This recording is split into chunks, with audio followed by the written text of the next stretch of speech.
What causes a community to commit a mass suicide? Who would force their own children to die? How many people does it take to murder 909 individuals? What drives a person to drink cyanide? Cut everything to follow. Why didn't they just I leave? would never do that.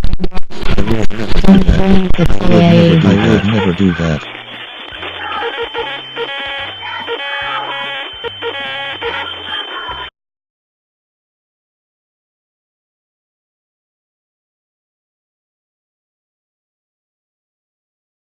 Throughout the 1960s and the early 70s, people across America watched as the Vietnam War, civil rights and anti-war protests and riots, President and Kennedy political assassinations Dr. Martin flashed Luther King, across their the TV apostle of screens. nonviolence in the civil rights movement, has been shot to death.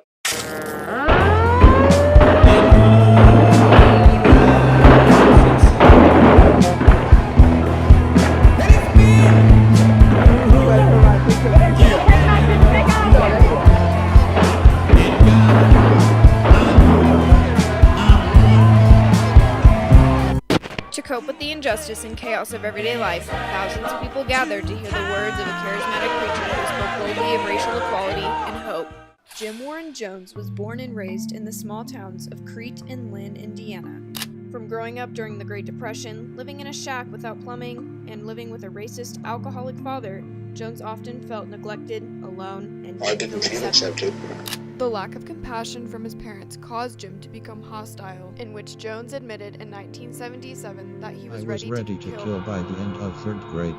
The parent was supposed to go with the child to school functions. Everybody's parent was there but mine. I am standing there, alone. Always was alone.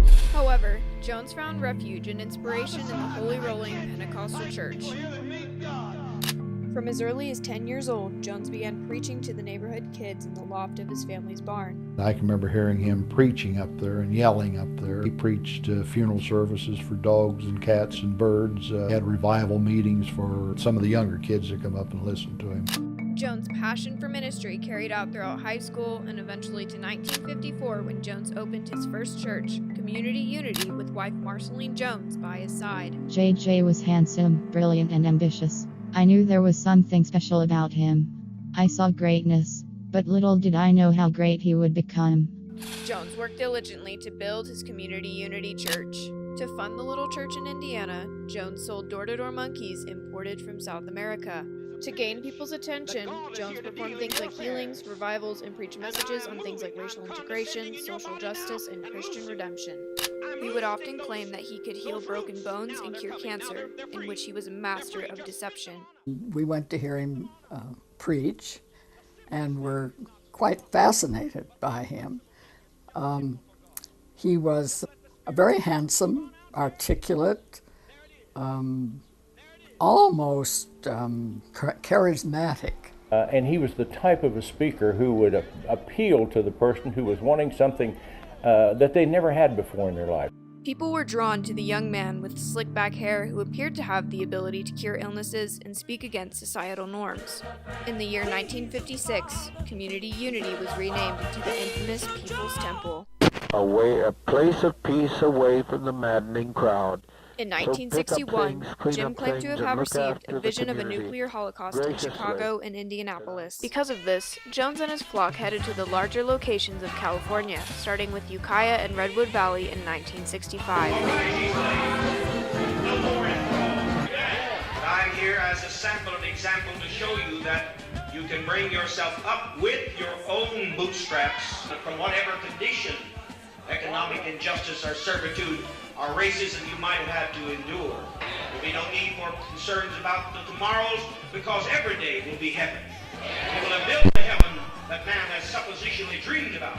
Jones strived to implement equality and social justice and to offer hope to the oppressed. The People's Temple provided jobs, healthcare, nursing homes, soup kitchens, agricultural projects, and childcare. You give us so much that everything we need and everything we desire that's good for us is there before we ask. How thankful we are for you. And when I came to the temple, I stopped doing drugs. He told me things that no human being in an ordinary state of consciousness could possibly know. And then he told me about my back. And then he reached out his hand and he said, in the name of Christ, you're healed.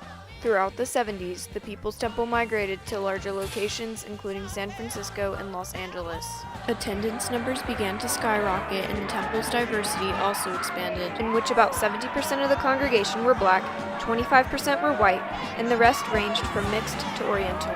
Ages also varied, from children as young as newborns to senior citizens as old as 92. You have a bad spinal condition? Yes. Come forth, my dear. Take that step. No. Move forward. Walk briskly. Walk. Not only did Jones's proud temple congregation vary, but he also prided his ideal rainbow family. He had 9 children in total, with white, black, and Oriental children. To the public, Jones was seen as an icon, in which Jones was appointed by the mayor to head the San Francisco Housing Commission and was elected foreman of the Mendocino County Grand Jury. However, behind closed doors, the People's Temple was not the heaven it was made out to be. It didn't help that the pastor was addicted to pharmaceutical drugs. Jones often preached sermons on his own divinity. Some people come in and say, if you would only bow before the sky god, I'd have to be allowed to bow before anything that was smaller than me.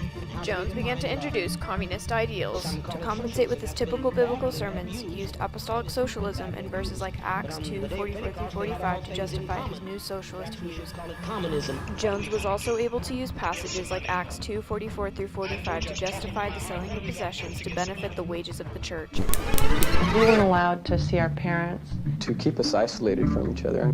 When we went to school, we were not allowed to communicate. Jones claimed that marriages were counter-revolutionary, in which strict rules were made against sex, which often split marriages. Got an average of 4 to maybe 6 hours sleep a night. And we were required to work a minimum of 16 hours a day. Most of the time falling asleep and then getting yelled at. Punishments were also given to members for disobedience. If members broke any temple rules, they were publicly whipped in temple services. He'd have everybody drink a cup, supposed to be wine or something, and then he said afterwards, you just drank some poison, ha ha ha ha, you only have a half an hour left to live. It wasn't long before the public began to have suspicions about the People's Temple. After years of preaching about the Promised Land, in 1977 it was time the Promised Land became a reality, but was given a new name, Jonestown, Guyana. My name is Anthony Simon. I'm here in the Promised Land. I thank you, Jim. You have certainly made a way for us. You fucking bitch, you don't mess with me, I'll kill you. People all tighten me up. Goddamn. You punk, you goddamn gangland punk! Got my blood pressure rolling, punk! It's the most beautiful place I've ever been in all my life. Say, I'm gonna hang you on the highest tree I can find. You refer to Jonestown, how do you refer to it? I refer to Jonestown as a very nice place. Good enough, I'd say it's a community. White nights are, Jim would have us pretend to drink poison, pretend like it was a revolutionary suicide. And it won't be a sudden death. And take a knife and cut Mr. Tupper all up real good. My mom is a damn fool. I hope I knock the fucking shit out of you. I got a hell of a lot of weapons to fight! I got a hell of a lot to fight! If by any chance you try to come in and take any one of us, you will die. You will have to take anybody over all of our dead bodies. On November 15, 1978, Congressman Leo Ryan and press members arrived in Jonestown because of the accusations made by concerned family members back in the U.S. Nothing seemed suspicious, and Jones' press question rehearsals paid off. Until Congressman was given a note from a Jonestown defector. People play games, friend. They lie. Leave us. I just beg you. Please leave us. On November 18th, while trying to escape Jonestown, Congressman and 4 others were shot and killed at Port Kaituma, and 12 others were wounded. At the same time, Jonestown prepared for its last ever White Nights. Lay down your life with dignity. Don't lay down with tears and agony. Mother, mother, mother, mother, mother, please. Lay down your life with your child, but don't do this.